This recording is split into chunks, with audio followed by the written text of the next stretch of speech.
निम्नलिखित में से कौन सी नदी अमरकंटक की पहाड़ियों से निकलती है? तो वो नदी है नर्मदा, ऑप्शन नंबर 1। तो नर्मदा प्रायद्वीपीय क्षेत्र में पश्चिम की ओर बहने वाली सबसे लंबी नदी है। यह उत्तर में विंध्य श्रेणी और दक्षिण में सतपुड़ा श्रेणी के मध्य में भ्रंश घाटी से होकर बहती है। इसका उद्गम मध्य प्रदेश में अमरकंटक के निकट मैकाल श्रेणी से होता है। इसका अपवाह क्षेत्र का एक बड़ा हिस्सा मध्य प्रदेश में तथा इसके अलावा महाराष्ट्र और गुजरात में है। जबलपुर मध्य प्रदेश के निकट में यह नदी धुआंधार जलप्रपात का निर्माण करती है। नर्मदा नदी के मुहाने पर आलियाबेट द्वीप स्थित है। उन विभिन्न पारिस्थितिकी तंत्रों का एक संग्रह है जिनमें एक समान जलवायवीय परिस्थितियां पाई जाती हैं। तो जीवोम, ऑप्शन नंबर 1। अगला प्रश्न है कि सील किए जाने योग्य या खुले कांच के पात्र जिसमें मृदा और पादप होते हैं और जिन्हें रखरखाव के लिए खोलकर उनके अंदर के पादपों तक पहुंचा जा सकता है, डैश के नाम से जाने जाते हैं। तो terrarium, option number D. Seal किए जाने योग्य या खुले कांच के पात्र जिसमें मृदा और पादप होते हैं और जिन्हें रखरखाव के लिए खोलकर उनके अंदर के पादपों तक पहुंचा जाता है, उसे टेरारियम के नाम से जाना जाता है। बंद टेरारियम उष्णकटिबंधीय पौधों जैसे कि फर्न, ऑर्किड, मांस और वायु पौधों के लिए अधिक उपयुक्त होते हैं तथा खुले टेरारियम उन पौधों के लिए बेहतर होते हैं जिन्हें कम आर्द्रता और तापमान की आवश्यकता होती है। अगला प्रश्न है कि सर रिचर्ड स्टैफोर्ड क्रिप्स को भारतीय राजनीति समूहों से सहयोग प्राप्त करने के लिए निम्नलिखित में से किस वर्ष भारत भेजा गया था? तो वर्ष 1942 में। 22 मार्च 1942 को ब्रिटिश सरकार के द्वारा भारत भेजा गया था क्रिप्स मिशन, जिसका उद्देश्य द्वितीय विश्व युद्ध के समय अपने लिए भारत का पूर्ण सहयोग प्राप्त करना था। स्टैफोर्ड क्रिप्स इसके अध्यक्ष थे, जो कि विंस्टन चर्चिल के मंत्रिमंडल के साम्यवादी झुकाव वाले एक वरिष्ठ राजनेता और मंत्री थे। महात्मा गांधी ने क्रिप्स योजना के बारे में कहा कि यह एक आगे की तिथि का चेक है, जिसमें जवाहरलाल नेहरू ने कहा जिसका बैंक नष्ट होने वाला था। अगला प्रश्न है कि सम्राट अशोक निम्नलिखित में से किस राजवंश के शासक थे? तो वो थे मौर्य राजवंश के शासक। सम्राट अशोक प्राचीन भारत के मौर्य सम्राट बिंदुसार के पुत्र और मौर्य राजवंश के राजा थे। अशोक का नाम देवनाम प्रिय और प्रियदर्शी आदि नामों से जाना जाता है। उनके समय मौर्य साम्राज्य उत्तर में हिंदूकुश की श्रेणियों से लेकर दक्षिण में गोदावरी नदी के दक्षिण तथा मैसूर कर्नाटक तथा पूर्व में बंगाल से पश्चिम में अफगानिस्तान, ईरान और बलूचिस्तान तक फैला था। वह उस समय तक का सबसे बड़ा भारतीय साम्राज्य था। इस राजवंश की स्थापना की थी चंद्रगुप्त मौर्य ने। वर्तमान बिहार मगध के नंद वंश के शासक घनानंद को हराने के बाद की थी। संविधान सभा ने भारतीय संविधान को कब अपनाया था? तो 26 नवंबर 1949 को।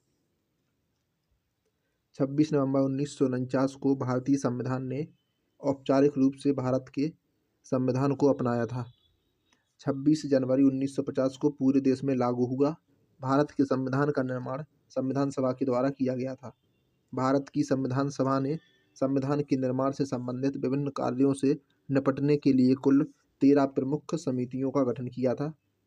19 नवंबर 2015 को सामाजिक न्याय और अधिकारिता मंत्रालय ने 26 नवंबर को संविधान दिवस के रूप में मनाने के लिए भारत सरकार के निर्णय को अधिसूचित किया।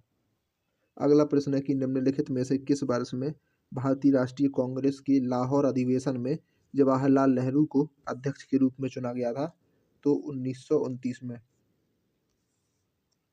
31 दिसंबर 1929 को भारतीय राष्ट्रीय कांग्रेस का वार्षिक अधिवेशन तत्कालीन पंजाब प्रांत की राजधानी लाहौर में हुआ था। इस ऐतिहासिक अधिवेशन में कांग्रेस के पूर्ण स्वराज का घोषणा पत्र तैयार किया गया तथा पूर्ण स्वराज को कांग्रेस का मुख्य लक्ष्य घोषित किया।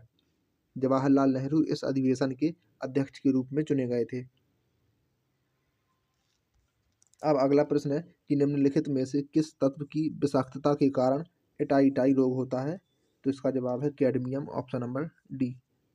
इटाई रोग कैडमियम के संपर्क में आने के कारण होता है, जो कि औद्योगिकीकरण से संबंधित मानवीय क्रियाकलाप के परिणामस्वरूप उत्पन्न होता है। इस रोग की पहली बार इस रोग का पहली बार 1960 के दशक में जापान के टोयामा प्रांत में देखा गया था। इस बीमारी को जापान के 4 बड़े प्रदूषण रोगों के रूप में मान्यता दी गई। कैडमियम एक प्राकृतिक रूप से जहरीली भारी धातु है। इसका उपयोग निकल कैडमियम रिचार्जेबल बैटरी के निर्माण में किया जाता है। अगला प्रश्न है कि निम्नलिखित में से किस अनुच्छेद के अनुसार भारत के सर्वोच्च न्यायालय के पास संसद के द्वारा दिए गए किसी भी निर्णय या आदेश की समीक्षा करने का अधिकार है? तो अनुच्छेद 137 ऑप्शन नंबर बी। अनुच्छेद 137 के अंतर्गत सर्वोच्च न्यायालय को अपने निर्णयों का पुनर्विलोकन करने का अधिकार प्राप्त है। यदि सर्वोच्च न्यायालय को यह प्रतीत होता है कि उसके द्वारा दिए गए निर्णय में किसी पक्ष के प्रति न्याय नहीं हुआ है, तो वह अपने निर्णय पर पुनर्विचार कर सकता है तथा उसमें आवश्यक परिवर्तन कर सकता है। अनुच्छेद 132, 133, 134 और 136 में सर्वोच्च न्यायालय की अपीलीय अधिकारिता को स्पष्ट किया गया है। ब्रह्मांड में पाई जाने वाली सबसे प्रचुर और सबसे हल्की गैस निम्नलिखित में से कौन सी है? तो वो है हाइड्रोजन गैस। हाइड्रोजन पानी का एक महत्वपूर्ण अंग है। हाइड्रोजन एक रासायनिक तत्व है। यह आवर्त सारणी का सबसे पहला तत्व है जो कि सबसे हल्का है। ब्रह्मांड में यह सबसे प्रचुर मात्रा में पाया जाता है। तारों और सूर्य का अधिकांश द्रव्यमान हाइड्रोजन से बना है। इसके एक परमाणु में एक इलेक्ट्रॉन, एक प्रोटॉन होता है। हाइड्रोजन के समस्थानिक हैं प्रोटियम, ड्यूटेरियम और ट्रिटियम। मैरी कॉम 2014 में एशियाई खेलों में स्वर्ण पदक जीतने वाली प्रथम भारतीय महिला थीं। वह निम्नलिखित में से किस खेल में भारत का प्रतिनिधित्व करती हैं? तो मुक्केबाजी में option number D. Mary Kom 5 बार विश्व मुक्केबाजी प्रतियोगिता की विजेता रह चुकी हैं। वह भारत के मणिपुर राज्य की हैं।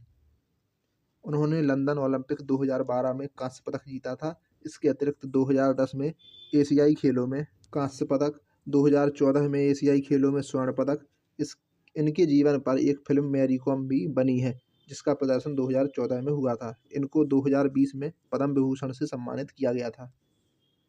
उष्णकटिबंधीय वर्षा के कारण होने वाले तीव्र अपरदन के कारण निम्नलिखित में से कौन सी प्रकार की मृदा की उर्वरता कम हो जाती है? तो लैटेराइट मृदा ऑप्शन नंबर बी। उष्णकटिबंधीय वर्षा के कारण होने वाले तीव्र अपरदन के कारण लैटेराइट मृदा की उर्वरता कम हो जाती है।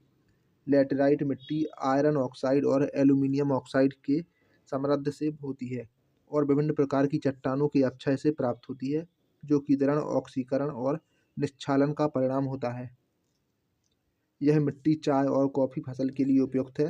भारत में लैटेराइट मिट्टी असम, कर्नाटक और तमिलनाडु राज्य में अधिक मात्रा में पाई जाती है। अगला प्रश्न है कि दूधगंगा नदी निम्नलिखित में से किस नदी की सहायक नदी है? तो यह है कृष्णा की ऑप्शन नंबर डी। दूधगंगा नदी भारत के महाराष्ट्र और कर्नाटक राज्य में बहने वाली एक नदी है। यह कृष्णा नदी की एक सहायक नदी है जो कि दाईं ओर से उसमें संगम करती है। यह महाराष्ट्र के सिंधुदुर्ग जिले के पश्चिमी घाट की पहाड़ियों से उत्पन्न होती है, फिर पूर्व में बहकर कोल्हापुर जिले से होती हुई कर्नाटक के बेलगांव जिले में प्रवेश करती है, जहां इसका विलय कृष्णा नदी में हो जाता है। विशु निम्नलिखित में से किस राज्य के प्रसिद्ध त्योहारों में से एक है? तो इसका जवाब है केरल। हिंदू त्योहार विशु केरल में फसल त्योहार और मलयाली लोगों के द्वारा नववर्ष के रूप में मनाया जाता है। संस्कृत में विशु का अर्थ बराबर है, जो दिन और रात के बराबर है। विशु त्योहार के 3 सबसे महत्वपूर्ण पहलू हैं: विशु कानी, विशु काइनेटम और विशु भलम। अगला प्रश्न है कि बेस्ट कॉस्ट्यूम डिजाइन श्रेणी में ऑस्कर पुरस्कार जीतने वाले प्रथम भारतीय व्यक्तित्व निम्नलिखित में से कौन से थी या थे? तो इसका जवाब है भानु अथैया। भानु अथैया को ऑस्कर अवार्ड वर्ष 1983 में मिला। फिल्म गांधी के लिए बेस्ट कॉस्ट्यूम डिजाइनिंग का ऑस्कर अवार्ड जीता इन्होंने। सांची स्मारक सर्वोच्च तरीके से संरक्षित भारतीय बौद्ध स्तूपों में से एक है। यह स्मारक निम्नलिखित में से किस राज्य में है? तो ये है मध्य प्रदेश में ऑप्शन नंबर सी। यह देश के सबसे पुराने बौद्ध स्मारकों में से एक है। महान स्तूप, जिसे स्तूप संख्या 1 भी कहा जाता है, मूल रूप से मौर्य सम्राट के द्वारा 3री शताब्दी ईसा पूर्व में बनवाया गया था। 1989 में यूनेस्को की विश्व धरोहर स्थल के रूप में नामित किया गया था। अगला प्रश्न है कि खिलाड़ियों को अंतर्राष्ट्रीय स्तर पर प्रतियोगिताओं में उत्कृष्ट प्रदर्शन देने के लिए सक्षम करने हेतु लगातार उत्कृष्ट और सराहनीय कार्य करने वाले कोचों को सम्मानित करने के लिए निम्नलिखित में से कौन सा खेल पुरस्कार दिया जाता है? तो वो है द्रोणाचार्य पुरस्कार, ऑप्शन नंबर डी। इस पुरस्कार की शुरुआत हुई थी 1985 में। पहला द्रोणाचार्य पुरस्कार 1985 में wrestling coach Bhalchand Bhaskar Bhagwat, coach O M Nambiar और boxing coach O M Prakash Bharadwaj को दिया गया था। अगला प्रश्न है कि डैश कुल जमाओं का वह निश्चित प्रतिशत होता है जो कि बैंकों को केंद्रीय बैंक के पास रखना होता है? तो इसका जवाब हो जाएगा CRR, कैश रिजर्व रेशियो, नगद आरक्षित अनुपात, ऑप्शन नंबर डी। भारतीय रिजर्व बैंक अधिनियम 1934 के तहत नगद आरक्षित अनुपात पर निर्णय लेने का अधिकार प्राप्त है रिजर्व बैंक ऑफ इंडिया को।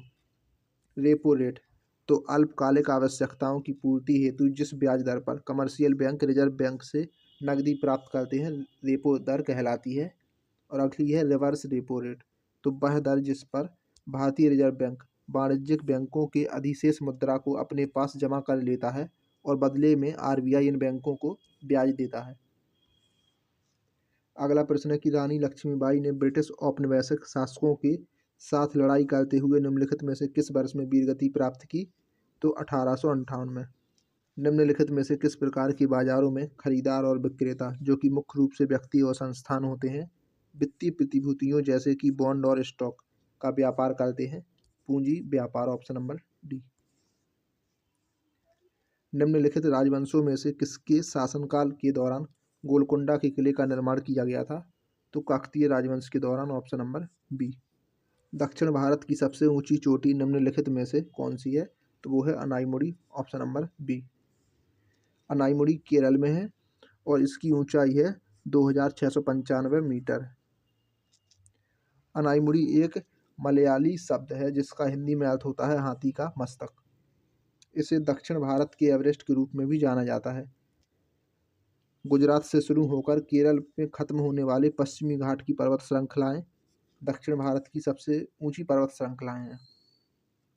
अगला प्रश्न है कि थिरुमलाई नायक्कर महल निम्नलिखित में से किस शहर में स्थित है? तो यह है मदुरई में। इस महल का निर्माण राजा थिरुमलाई नायक ने 1636 में किया था और यह मदुरई में स्थित है। इस महल में दो भागों का नाम स्वर्गविलास और रंगविलास है और उनका उपयोग क्रमशः राजा थिरुमलाई और उनके भाई मुथियालु नायक के द्वारा किया जाता था। अब अगला प्रश्न है कि वित्त विधेयक केवल डैश में प्रस्तुत किया जा सकता है? तो इसका जवाब है लोकसभा में, ऑप्शन नंबर सी।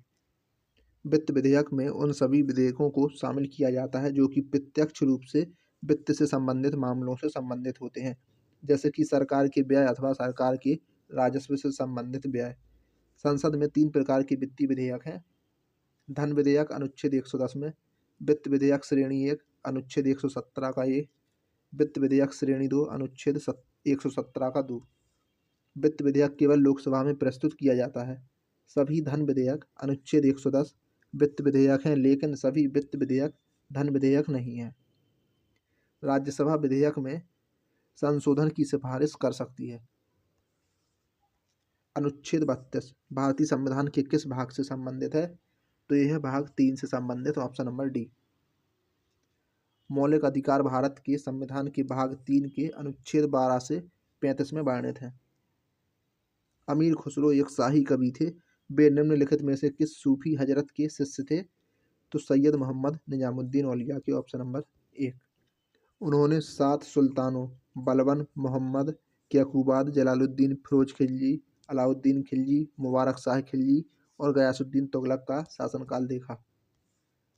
अब अगला प्रश्न है कि भारत सरकार ने द्वितीय पिछड़ा वर्ग आयोग की नियुक्ति निम्नलिखित में से किस वर्ष में की थी? तो 1979 में। मत्स्य उत्पादन पर पर्यावरणीय नियंत्रण में सुधार के लिए बायोफ्लॉक आधारित कृषि प्रणाली विकसित की गई है। नल्लामाला की पहाड़ियाँ निम्नलिखित में से किस राज्य में स्थित हैं? तो यह है आंध्र प्रदेश में, ऑप्शन नंबर 1। भारतीय संविधान का प्रथम संशोधन अधिनियम निम्नलिखित में से किस वर्ष में लागू किया गया था? तो वर्ष 1951 में। निम्नलिखित में से कौन सा प्राधिकरण भारत में मौद्रिक नीतियों के निर्माण से संबंधित है? तो वो है भारतीय रिजर्व बैंक। रामचरितमानस महाकाव्य के रचयिता कौन है? तो वो है Tulsidas, option number C. Tulsidas की अन्य प्रमुख रचनाएं हैं दोहावली, कवितावली, हनुमान चालीसा, जानकी मंगल, पार्वती मंगल, विनय पत्रिका आदि। भरत मुनि का नाट्यशास्त्र, वेद व्यास का महाभारत और वाल्मीकि की रचना है रामायण।